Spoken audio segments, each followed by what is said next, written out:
What if our moon were replaced by the worlds of Jupiter? A volcanic hellscape.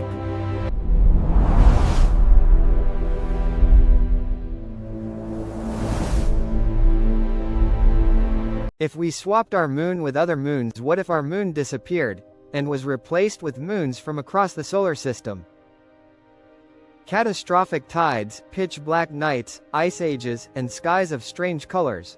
Most of these moons would make Earth completely unrecognizable, and spoiler alert, survival wouldn't be guaranteed. Let's start with Titan, Saturn's giant. Titan is bigger than Mercury and 80% more massive than our moon. Its thick, nitrogen-rich atmosphere would make it a fuzzy orange orb. Sounds beautiful, until the gravity hits. Twice daily mega tides would flood cities, erode coasts, and turn beachfront property into history. Titan itself wouldn't last. Our sun would bake it, evaporating methane lakes, melting ice, and revealing its hidden subsurface ocean. Life there? Maybe. But over millions of years, it would dry out, leaving a lifeless rock, just like our old moon. Next up, Ganymede, Jupiter's gargantuan moon. Twice as massive as our moon, it would trigger global megatides, earthquakes, and volcanic eruptions. Nights would shine bright with ice-reflected sunlight, ruining astronomy. But hey, you'd get spectacular auroras and oceans beneath its icy crust. Over time, it might even become Earth's ultimate vacation spot, if you survive the chaos. Then there's Io, Jupiter's volcanic inferno. Hundreds of volcanoes, molten lava, and sulfurous explosions, 5 times brighter than our moon. Its mass is similar to ours, so tides wouldn't be catastrophic, but the view?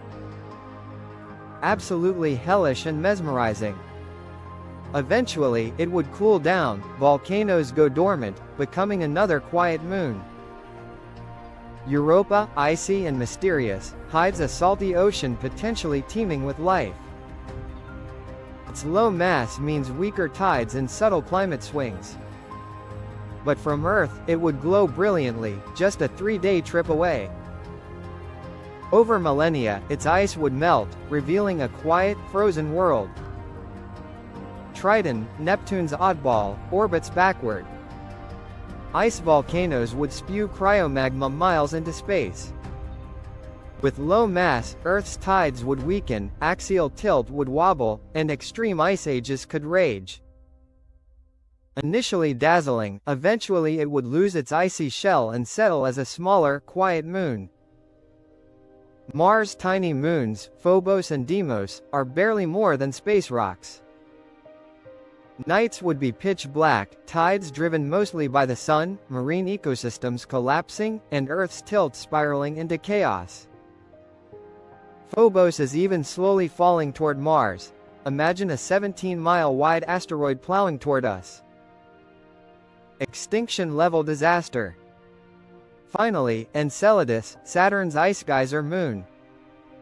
Nights would be bright but tides weak, coastal disasters inevitable, and Earth's tilt unstable. A beautiful show, yes, but catastrophic consequences remain. In short, swapping our moon is a thrilling thought experiment, but Earth's delicate balance would be destroyed. Mega tides, floods, ice ages, and climate chaos await with the wrong companion. So while moons like Io and Triton offer spectacular shows, sometimes the safest, and most beautiful, choice, is the moon we already have. Our moon, small, calm, perfectly balanced. Let's appreciate it before we dream too big. Finally, Enceladus, Saturn's icy geyser moon. Its reflective surface would brighten the night, but its mass is too small for normal tides. Coastal ecosystems would collapse, oceans would shrink, and Earth's tilt would destabilize. Still, at least you'd have a moon to look at. Nights wouldn't be pitch black, but don't expect calm seas.